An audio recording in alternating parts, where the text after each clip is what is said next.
isi-share sa inyo guys. Tara magyaw-yawan tayo at makisali kayo makinuod sa aking mga nakikita sa buong buhay ko. So ito guys, ito yung ikukwento ko sa inyo. First time ko makita sa buhay ko, ito yung tinatawag nila na Northern Lights, na isa sa bucket list ko na gustong-gustong makita sa buhay ko. So ito ang nangyari.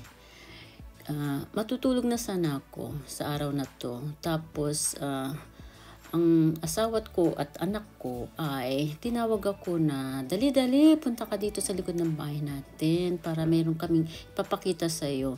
So nung lumabas ako sa likod ng bahay namin, nakita ko ang ganda-ganda ng langit at iba-ibang kulay. So ito guys, so sinishare ko sa inyo. Ito ay mga picture muna. So maya-maya may video ako, ipapakita ko sa inyo. So ito ay kuha sa likod ng aming backyards. So tignan nyo yung buwan. Yung mga maliliit na dot-dot na yan ay yan ang mga bituin. Tignan nyo ang kulay guys. So napakagandang langit. So ang tawag nila ay Northern Lights.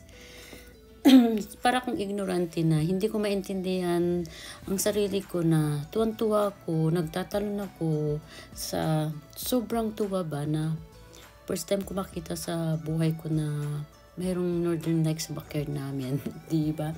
So it's a good experience guys. So enjoy sa pakikinood guys.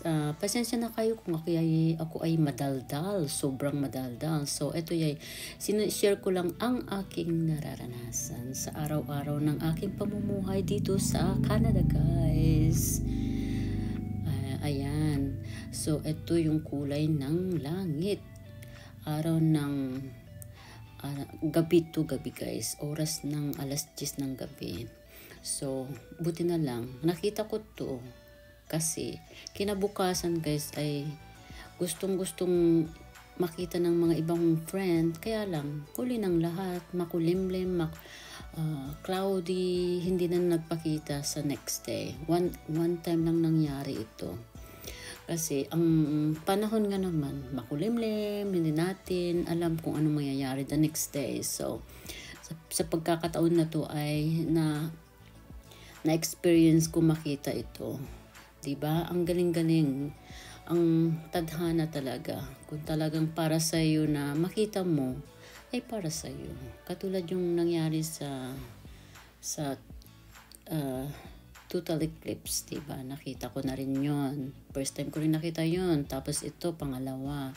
So, ang sarap ng buhay, So, na-experience mo lahat ng gusto mong makita sa buong buhay mo na unexpected ba?